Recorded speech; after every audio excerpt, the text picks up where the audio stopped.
Hi అండి, అందరికీ నమస్కారం. నేను రామదేవుని పూజ అయితే చేశానండి. ముందుగా మనం ఒక పీఠం పెట్టుకోవాలి. దానిపైన ఒక జాకెట్ ముక్క కానీ, లేదు అంటే మన దగ్గర ఉన్న ఏ క్లాత్ అయినా సర్లేదండి, ఏదైనా పెట్టుకోవాలి దానిపైన.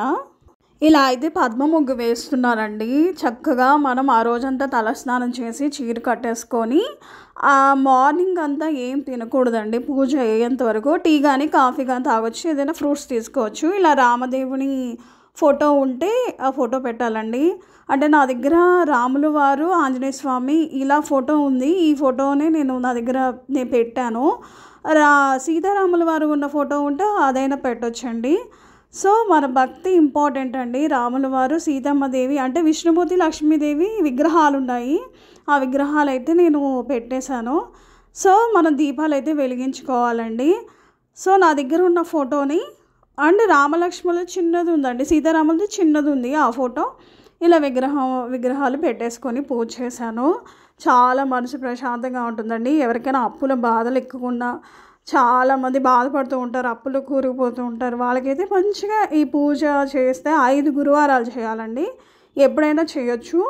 సో ఇప్పుడు మార్గశిర మాసం వస్తుంది, ఎలానో లక్ష్మీ వారాలు చేయాలి, గురువారాలు కాబట్టి మీరు మొదలు పెట్టండి ఇప్పుడు. అందుకే నేను ఈ పూజ ఇలా చేయాలని కూడా నేను ఇప్పుడు అందుకే రిలీజ్ చేస్తున్నాను. అక్షింతలు తీసుకోండి, పసుపు కుంకుమ తీసుకోండి. మనకి ఈ పూజకి అంత ఎక్కువగా కూడా అవసరం లేదండి, చాలా సింపుల్గా చేసేసుకోవచ్చు. మన ఇంట్లో భక్తి శ్రద్ధలతో మనం చేసామంటే.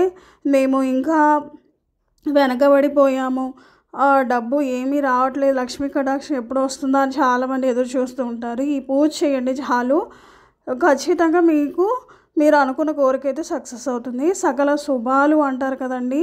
ఇంట్లో ఆనందాలు ఉండవు, చికాకులు అన్నీ ఉంటాయి కదా, అప్పుడు ఈ పూజ చేయండి. చాలా మనశ్శాంతిగా ఉంటుంది, ప్రశాంతంగా ఉంటుంది. ఎందుకంటే ఈ పూజలు చాలామంది తెలియదండి. సో నేను చేశాను, నాకు ఫలితం దక్కింది కాబట్టి, నేను కోరుకున్న కోరిక నెరవేరింది కాబట్టి నేను ఈ పూజ చేసి మీకు అందరికీ తెలియచేయాలని ఒక ఉద్దేశంతో అయితే నేను పూజ చేశాను. మీరు ఆ రోజు చెయ్యండి, ఆ రోజు ఎంత ప్రశాంతంగా ఉంటుందో. నాకైతే చాలా బాగా నచ్చిందండి. ముందుగా గౌరమ్మని, వినాయకుడిని చేసుకోవాలండి, ఇలా పసుపు గణపతిని. ఎందుకంటే మనకి ఎలాంటి విఘ్నాలు లేకుండా వినాయకుడు మాత్రం ఖచ్చితంగా మనకి కోరికని నెరవేరుస్తారంటే ఎలాంటి అడ్డంకులు లేకుండా మనకి వినాయకుడు అనేది చూసుకుంటారు. ఇలా వినాయకుడిని చేసుకొని పసుపు కుంకుమ వేసుకొని అక్షింతలు వేయాలి. వేసి మన వినాయకుడిది ఒక శ్లోకం అయితే చదవాలండి. బెల్లం ముక్క అయితే నేను నైవేద్యంగా పెట్టేశాను. సో ఈ విధంగా అయితే మీరు పూజ చేయండి. లక్ష్మీ కటాక్షం కోసం అన్న, పెళ్ళి కాని వారి కోసం, సంతానం కోసం, ఇలా అన్నిటికీ ఈ పూజ అయితే చక్కని పరిష్కారం అయితే దొరుకుతుందండి. ఈ పూజలు కొంతమందికి తెలియదు కానీ చేసిన వాళ్ళని అడగండి, వాళ్ళు ఖచ్చితంగా చెప్తారు నాకు ఈ కోరిక నెరవేరింది, ఇది అయ్యింది అని. అందుకని నేను ఈ పూజ అయితే చేస్తున్నాను. సో ఎంతో పవర్ఫుల్ అండి. ఎవరు చెప్పరు ఇలాగా, కానీ ఎందుకో నాకు చెప్పాలనిపించింది. ఈ వీడియో ద్వారా ఒక్కరు చేసిన పూజ నాకు ఆ ఫలితం అయితే ఇస్తుంది. స్వామివారికి నైవేద్యంగా రవ్వ లడ్డూలు అయితే పెట్టాలండి. ఏం లేదండి, మన బొంబాయి రవ్వ కానీ గోధుమ రవ్వ కానీ దాంట్లో కొంచెం పాలు పంచదార పోసేసి లడ్డూలాగా చేయాలి. అలానే పానకం చేయాలి. స్వామివారి పానకం ఇష్టం కాబట్టి బెల్లం, వాటరు, మిరియాలు కొంచెం దంచి వేసేస్తే అది పానకం అవుతుంది. మళ్ళీ పులిహోర కూడా నేను పెట్టేశాను. సో ఈ విధంగా అయితే పూజ చేసుకోవాలండి. రామదేవుని కథ అంటే ఆ బుక్ మనకి దొరుకుతుంది, దాంట్లో స్టోరీస్ ఉంటాయండి, కథలు ఉంటాయి నారాయణ భట్టు గురించి. అవి మన అక్షింతలు ముందుగానే అక్షింతలు మన చేతిలో పట్టుకొని చేయాలండి. ఇలా సీతాఫలాలు, మామిడి, జాంపళ్ళు అన్నీ పెట్టానండి. అంటే అమ్మవారికి, సీతమ్మ అమ్మవారికి సీతాఫలం ఇష్టం కాబట్టి నేను సీతాఫలం, జాంపళ్ళు, ఇగోండి ప్రసాదాలు ఇవి, పులిహోర, అలానే పానకం ఇలా అయితే నేను చేసుకున్నానండి. చాలా సింపుల్గా, హడావిడి లేకుండా మార్నింగే లేచి చక్కగా తలస్నానం చేసి చీర కట్టేసుకొని పూజ మీద కూర్చున్నామంటే ఈజీగా గంటలో అయిపోతుందండి.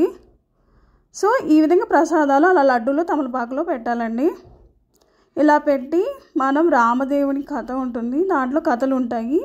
ఆ కథలు మనం చదువుకుంటూ అక్షింతలు ముందుగా చేతిలో పెట్టుకొని నాకు ఈ కోరిక ఉందని దేవుణ్ణి ప్రార్థించిన తర్వాత ఆ కథలన్నీ చదవాలండి. సో శ్రీరామ రక్ష స్తోత్రం ఉంటుంది, మంగళ స్తోత్రం ఉంటుంది లాస్ట్లో. అవి కంప్లీట్ చేసేసుకుంటే పూజ అయిపోయినట్టే.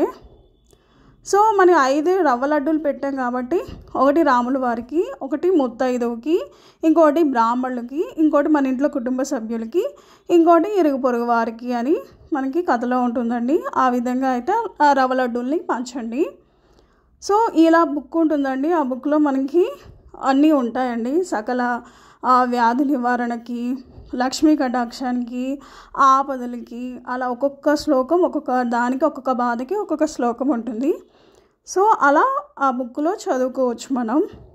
సో ఇంత సింపుల్గా మన కోరికను నెరవేర్చుకోవాలంటే ఇంకా రామదేవుని పూజ అయితే చేయాలండి. ఎవరిని అడిగినా ఏదైనా మనకు ఎవరు నెరవేర్చరండి. భగవంతునికి మన కోరికని చెప్పామంటే ఏదో ఒక టైంలో మన కోరికని దేవుడు ఖచ్చితంగా నెరవేరుస్తాడండి. ఇప్పుడు కాకపోయినా సరే నెక్స్ట్ జన్మలో అయినా దేవుడు మనల్ని కరుణిస్తాడు. సో ఎవరికి లేవండి బాధలు? దేవుడు మనిషి అన్నాక ప్రతి ఒక్కరికి ఇస్తాడు బాధలు. ఆ బాధల నుంచి మనం బయటపడాలి అంటే ఇక ఆ భగవంతుడి కాళ్ళే పట్టుకోవాలండి. ఎందుకంటే సృష్టించింది భగవంతుడే, బాధ పెట్టింది భగవంతుడే. ఈ బాధకి ఈ సమస్యకి పరిష్కారం ఇంకెవరిని అడుగుతామండి భగవంతుని కాక? అందుకనే భగవంతుని కాళ్ళు పట్టుకుంటే, స్వామి నాకు ఈ సమస్యకు పరిష్కారం అని అడిగితే ఆయనే దారి చూపిస్తాడండి. కరుణామయుడు రాములు వారు. మన బాధని ఆయన పట్టించుకోలేరండి. రాముల వారు పూజ చేశామంటే ఆంజనేయ స్వామి ఊరుకుంటారా? ఇంకా ఆంజనేయ స్వామి అయితే త్వరగా నెరవేరుస్తారు. అంత మహిమగల పూజ రామదేవుని పూజ. సో ప్రతి ఒక్కరు ఈ పూజ చేసుకొని మన ఇల్లుతో, సిరి సంపలతో, అష్టైశ్వర్యాలతో ఆనందంగా ఉండాలని నా కోరిక. సో చూశారు కదండి, ఎంత వివరంగా, ఇంత స్పష్టంగా ఎవరు చెప్పరండి. ఈ పూజ చేయండి అని ప్రతి ఒక్కరు బొట్టు పెట్టి చెప్పరు. మీకు అంట పడింది అంటే ఈ వీడియో మీరు అదృష్టవంతులే. ఎందుకంటే ఇప్పుడు నెక్స్ట్ వచ్చేది మార్గశిర మాసం, గురువారాలే చేయాలి ఈ పూజ. 5 గురువారాలు చేశారంటే చక్కగా మీ కోరిక నెరవేరుతుంది. సో మనకి మాఘమాసంలో ఎక్కువ ఈ పూజ చేస్తారండి. కుదిరినప్పుడు మరి ఎప్పుడైనా చేయొచ్చండి. అదేవిధంగా గురువారాలు కుదిరిన వాళ్ళు ఆదివారం కూడా చేయొచ్చు. 5 ఆదివారాలైనా చేయొచ్చు, 5 గురువారాలైనా చేయొచ్చు. నియమాలంటే ఆ రోజు మార్నింగ్ అంతా పాలు కానీ టీ కానీ ఇలా తాగేసేసి స్వామివారి పూజ అయిన తర్వాత ఆ ప్రసాదం తినిన తర్వాత మనం భోజనం చేయాలి. ఈవినింగ్ టిఫిన్ ఏదైనా ఉంటే టిఫిన్ చేయాలి. ఇంకా నేలపైన పడుకోవాలి. ఇంతేనండి, నియమాలంటూ ఏమీ లేవు. సో మన దగ్గర తోచిని దేవుడి ప్రసాదంగా పెట్టాలి. భక్తి శ్రద్ధలు ఇంపార్టెంట్, అంతేనండి. రామదేవుని పూజ. సో చూసారు కదండి, చాలా సింపుల్గా నేనైతే ఈ పూజ అయితే మొదలుపెట్టాను, చేశాను, నాకు సక్సెస్ అయ్యింది. ఈ బుక్లో మనకి ఈ పూజ ఎలా చేయాలి ఏంటి అనేది వివరాలన్నీ ఇస్తారు కాబట్టి మీరు ఈ పూజని ఈజీగా చేసేసుకోవచ్చు. ఇంకేమైనా డౌట్స్ ఉంటే కింద కామెంట్లో తెలియచేయండి. అదేవిధంగా మా ఛానల్ అయితే సబ్స్క్రైబ్ చేసుకోండి.